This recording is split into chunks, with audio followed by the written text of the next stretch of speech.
Hello friends, ઉમે ફૂડમાં તમારું સ્વાગત છે। તો આજે આપણે બે અલગ પ્રકારના દાળવડા બનાવીશું। એક જ બેટરમાંથી બે અલગ અલગ ફ્લેવરના દાળવડા બનાવીશું।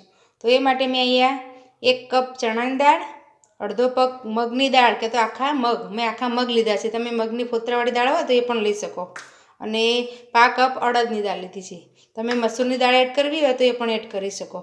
તો હવે આપણે આને પલાળી લઈશું। તો એક મોટું વાસણ લઈશું આ રીતનું। એમાં આપણે 5 કલાક પલાળવાના છે એટલે આપણે થોડું મોટું વાસણ લેવાનું। તો 1 કપ દાળ ચણાની, 5 કપ અડદની દાળ અને 1 કપ અડધો કપ આખા મગ લીધા છે। 1 કપ ચણાની દાળ, અડધો કપ મગની દાળ કે તો મગ અને 5 કપ અડદની દાળ, આ રીતે બધું મિક્સ કરી લીધું છે। હવે આને આપણે ધોઈ લઈશું। પહેલાં 2-3 વાર ચોખ્ખું પાણી આવે ત્યાં સુધી આપણે ધોઈ લેવાની દાળને। આ રીતે મસળી અને ધોઈ અને પછી પલાળીશું। મેં દાળને 3 પાણીથી ધોઈ લીધી છે। હવે એમાં આપણે પાણી એડ કરીશું અને આ રીતે આપણે દાળ ડૂબે એનાથી થોડું વધારે ઉપર પાણી રાખી અને આપણે પલાળવાની અને આપણે 5 કલાક જેવું પલાળી રાખીશું, પછી એને ક્રશ કરીશું। તો 5 કલાક મેં દાળને દાળને પલાળી છે તો સરસ ફૂલી ગઈ છે દાળ। જો તમારે ઓછો ટાઈમ હોય તો તમારે ગરમ પાણી કરી અને પલાળવાની, તો પણ સરસ પલળી જશે। તો આપણી દાળ સરસ આ રીતે ભગા એવી પલળી ગઈ છે। હવે આપણે એને પીસવાની છે। તો આપણે પાણી નથી લેવાનું, પાણી વગર જ જો કોશિશ કરવાની પીસાય ને તો પછી થોડુંક જોવે તો થોડું 1-2 ચમચી અંદર પાણી એડ કરવાનું।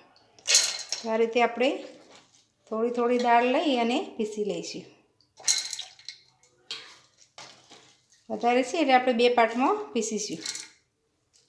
હવે એમાં આપણે લસણને આપણે એક જ પાર્ટમાં એડ કરી દઈશું, પછી બધું મિક્સ કરી લઈશું। તો મેં લસણ લીધું છે, 10 થી 12 કળી લસણ મોટી લીધી છે અને આ રીતે થોડું અધકચરું ક્રશ કર્યું છે, આપણે એડ કરી દઈશું। તમારે લસણની પેસ્ટ બનાવવી હોય તો આમાં એડ કરવાની જરૂર નથી। અને થોડા મરચાં લીધા છે, 5 થી 6 મરચાં લીધા છે અને 1.5 ઇંચ જેટલો આદુનો ટુકડો લીધો છે, એને પણ ઝીણો કટ કરી લીધો છે, આપણે એડ કરી દઈશું। હવે દાળને આપણે પીસી લઈશું। આપણી દાળ સરસ પીસાઈ ગઈ છે। આ રીતનું તમારે રાખવાનું, થોડું પછી પાણી પાછળથી જરૂર પડે તો પાણી એડ કરવાનું। જો પહેલાં પાણી વધારે પડી જશે તો આપણું બેટર નરમ થઈ જશે। હવે આને આપણે એક બાઉલમાં લઈ લઈશું।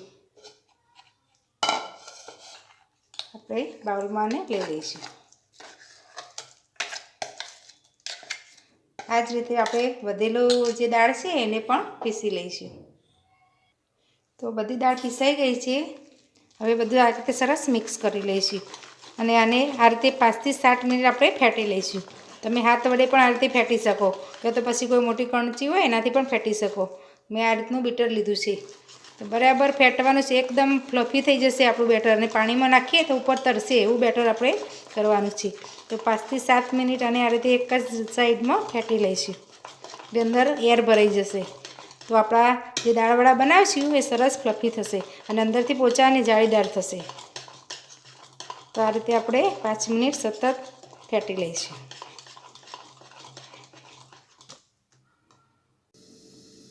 તો મેં 7 મિનિટ જેવું બેટરને ફેટી લીધું છે। તો આપણું બેટર સરસ ફ્લફી અને જો તમે જોઈ શકો છો આપણું ક્રીમ હોય જે વ્હીપ ક્રીમ એવું આપણું બેટર તૈયાર થઈ ગયું છે, એકદમ ફ્લફી અને વ્હીપ ક્રીમ જેવું। તો હવે એમાં આપણે મીઠું એડ કરીશું। આપણે સ્વાદ પ્રમાણે મીઠું એડ કરીશું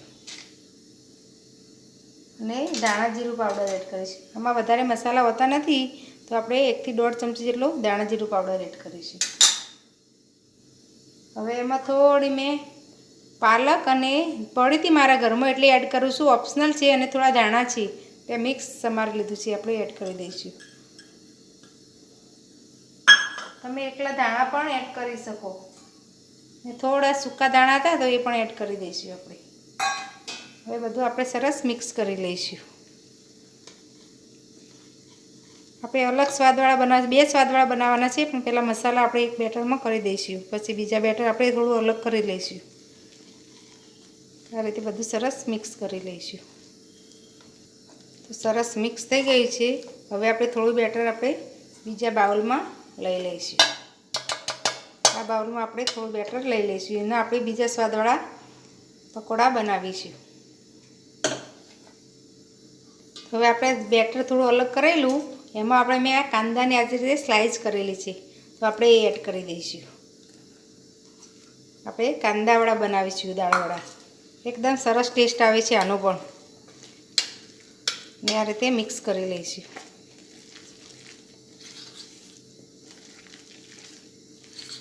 મેં તેલ ગરમ કરવા મૂકી દીધું છે, કારણ કે કાંદા એડ કરીશું તો એનું પાણી વળશે, એટલે આપણે ફટાફટ એના દાળવડા બનાવવા લાગવાનું. મિક્સ થઈ ગઈ છે. હવે તેલ આપણે થોડું ગરમ થાય એટલે પકોડા ઉતારી લઈશું. તો તેલ ગરમ થઈ ગયું છે, તો આપણે પકોડા ઉતારી લઈશું. આ રીતે આપણે કાંદાના પકોડા પહેલાં ઉતારી લઈશું.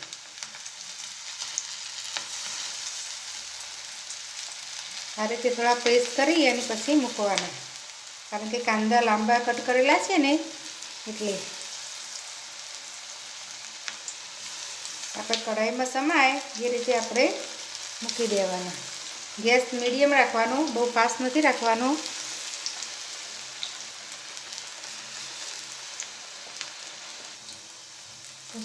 સરસ ગોલ્ડન કલર આવે ત્યાં સુધી આપણે તળવાના છે. તો આ રીતે આપણે ઉલટ પુલટ કરતું રહેવાનું, એટલે નીચેથી પણ સરસ ક્રિસ્પી થઈ જાય.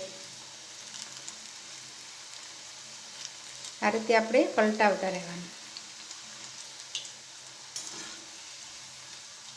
ને આપણે મીડિયમ ગેસ પર તળાવવા દઈશું. તો સરસ ગોલ્ડન કલર આવી ગયો છે. હવે આપણે પકોડાને લઈ લઈશું.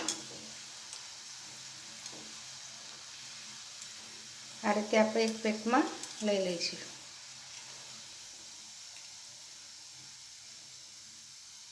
તો બીજા પકોડાને પણ આ રીતે આપણે તળી લઈશું.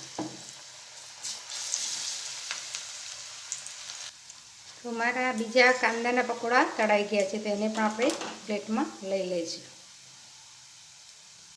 હવે આપણે સાદા દાળવડા હતા ને એ આપણે આ રીતે એને પણ આ રીતે ઉતારી લઈશું. સરસ એ ગોળ બનશે. આ રીતે આપણે થોડું થોડું બેટર લઈ અને એડ કરીશું. ગેસ હાલ સ્લો રાખીશું, પછી આપણે મીડિયમ કરીશું. તો આ રીતે આપણે કઢાઈમાં સમાય એટલા આપણે દાળવડા ઉતારી લઈશું.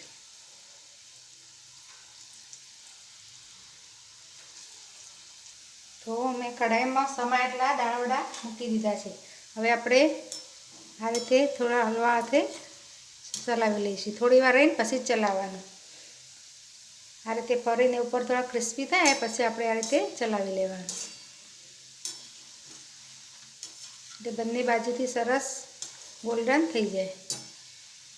ગેસ આપણે મીડિયમ રાખીશું, એકદમ સ્લોએ નહીં કે એકદમ ફાસ્ટ પણ નહીં. એને ચડવા દઈશું. તો આ રીતે આપણે દાળવડાને પલટાવતા રહી અને સરસ ગોલ્ડન કલર આવે એવા આપણે તળી લઈશું. આ રીતે ચલાવશું એટલે સરસ બંને બાજુથી ગોલ્ડન થઈ જશે. તો હવે દાળવડા સરસ તળાઈ ગયા છે. દાળવડાને આપણે એક પ્લેટમાં લઈ લઈશું. આ રીતે આપણે પ્લેટમાં લઈ લઈશું.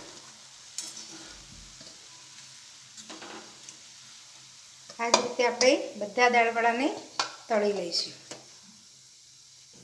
તો આપણા બધા દાળવડા તળાઈ ગયા છે. હવે એને પ્લેટમાં લઈ લઈશું. તો આપણા 2 ફ્લેવરવાળા દાળવડા કે પછી દાળના પકોડા તૈયાર છે. તો આ તમે જોઈ શકો છો, ઉપરથી ક્રિસ્પી છે, અંદરથી સરસ સોફ્ટ આપણા જાળીદાર પકોડા તૈયાર થઈ ગયા છે. કાંદાના પણ ઉપરથી ક્રિસ્પી છે અને અંદરથી સરસ સોફ્ટ એવા આપણા પકોડા તૈયાર થઈ ગયા છે. તો તૈયાર છે આપણા દાળવડા કહો કે પછી દાળના પકોડા. તો જો તમને મારી રેસીપી ગમી હોય તો મારા વિડીયોને લાઇક, શેર અને મારી ચેનલને સબસ્ક્રાઈબ જરૂર કરજો. ફરી મળીશું આવા નવા વિડીયો સાથે. ધન્યવાદ.